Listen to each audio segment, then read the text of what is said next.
اللہ کریم فرما رہا ہے افرأیت من اتخذ الہہ ہواہ، کیا آپ نے اس بندے کو نہیں دیکھا جس نے اپنی خواہش کو اپنا معبود بنا لیا ہے؟ خواہش کو معبود بنانا یہ ملحدین کے عقائد و نظریات کا بالکل پہلا جملہ ہے۔ قرآن کے اندر بھی یہ ان کے الفاظ اور ان کا طریقہ کار اور ان کی اصل بیماری اس پر نشاندہی کر دی گئی ہے، اور آج کل کے دور میں واقعی قرآن کا یہ زندہ معجزہ ہے کہ یہ لوگ آج کل کے دور میں بالکل یہی الفاظ بول رہے ہیں۔ قرآن کہتا ہے انہوں نے اپنی خواہشات کو اپنا معبود بنا لیا ہے، یہ کہتے ہیں میرا جسم میری مرضی۔ ہر میدان میں یہ لوگ اپنی مرضی کرنا چاہتے ہیں، کہتے ہیں جی ہم آزاد پیدا ہوئے، ہم آزاد رہنا چاہتے ہیں، ہم اپنی مرضی سے جینا چاہتے ہیں، اپنی مرضی سے مرنا چاہتے ہیں، اپنی مرضی کی زندگی گزارنا چاہتے ہیں۔ یہ شریعت کی پابندیاں یہ کہتے ہیں کہ جی ہم ان کو برداشت نہیں کرتے، اسلام کی پابندیاں کہتے ہیں جی ہمیں یہ گوارا نہیں ہے۔ دیکھیے بڑے آرام سے ٹھنڈے دل سے اس کا جواب سننے اور سمجھنے کی ضرورت ہے، اور یہ جو بچے ان میں پھنسے ہوئے ہیں ان سے بھی درخواست ہے کہ بیٹا ذرا ہماری بات پہ غور کرنا۔ تم جس ملک میں بھی پیدا ہوئے ہو، کسی ملک میں رہتے ہوئے تم کسی قانون سے، چلو جی شرعی قانون نہ صحیح تو تم اس ملک کے قانون کے پابند ہو کہ نہیں ہو؟ اپنی مرضی کرو گے تو لتر کھاؤ گے کہ نہیں کھاؤ گے؟ اپنی مرضی کرو گے تو چوری کرو گے تو چور کی سزا ملے گی کہ نہیں ملے گی، خواہ چائنا ہو خواہ امریکہ ہو؟ ڈاکہ ڈالو گے تو ڈاکے کی سزا ملے گی کہ نہیں ملے گی، خواہ رشیا ہو اور خواہ کینیڈا ہو؟ اگر کسی بندے کو مار ڈالو گے تو اس کے بدلے میں تمہیں سزا ملے گی کہ نہیں ملے گی؟ ملک خواہ کوئی بھی ہو، قانون شریعت کا ہو یا نہ ہو، جس معاشرے میں، جس ملک میں، جس شہر میں کہتا ہوں جس گلی اور محلے میں تم رہ رہے ہو، اس گلی اور محلے کے اخلاقی پابندیاں اور قیود اور ضوابط تمہیں آبزرو کرنا پڑیں گے۔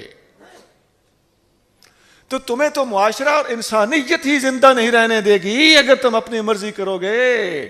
تو یہی وہ چیز ہے کہ جس قانون کو معاشرے نے لاگو کیا ہوا ہوتا ہے تم اس سے جان نہیں چھڑا سکتے۔ تو مسلمان بھی یہی کہتا ہے کہ ہم معاشرتی قانون کی بجائے ہم اس قانون کو کیوں نہ مان لیں جو معاشرے کے خالق نے انسانیت کو عطا فرمایا ہے۔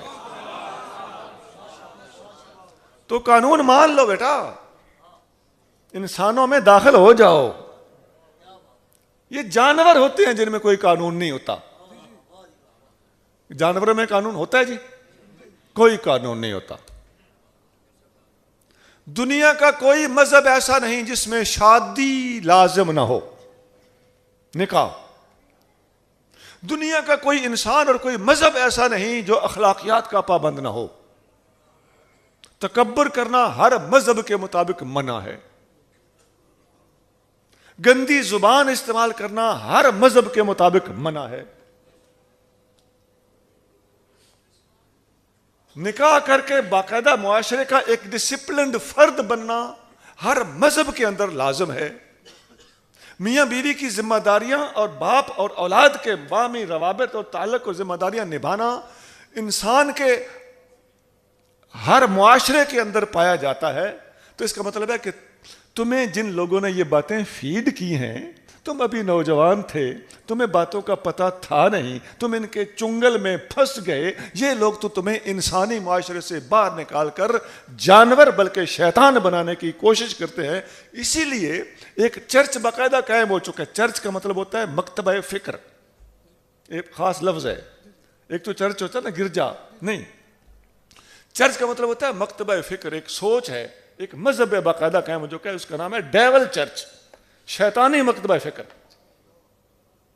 تو اس قسم کی نوجوانی کے دنوں کے اندر باتیں جب آتی ہیں تو ناسمجھ بچے اپنے چار یاروں میں بیٹھ کر ٹک ٹاک کے طور پر ان باتوں کو لائک کرنے لگتے ہیں، یہ ان بچوں کی ناسمجھی ہے، اس غلط معاشرے کے اندر بیٹھنے اور اس ماحول کو قبول کرنے کے اثرات ہیں۔ ہم اپنے بچوں کو آگاہ کرتے ہیں، تنبیہ کرتے ہیں، بڑے احترام سے، ادب سے اور پیار سے سمجھاتے ہیں کہ بیٹا یہ غیر انسانی لوگ ہیں، ان سے بچ جاؤ، نبی پاک کی غلامی میں ہی رہو۔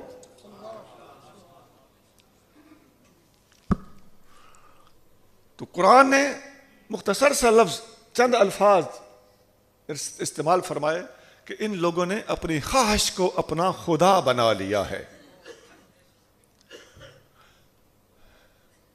یہ آیت نمبر 23 کے میں نے ابتدائی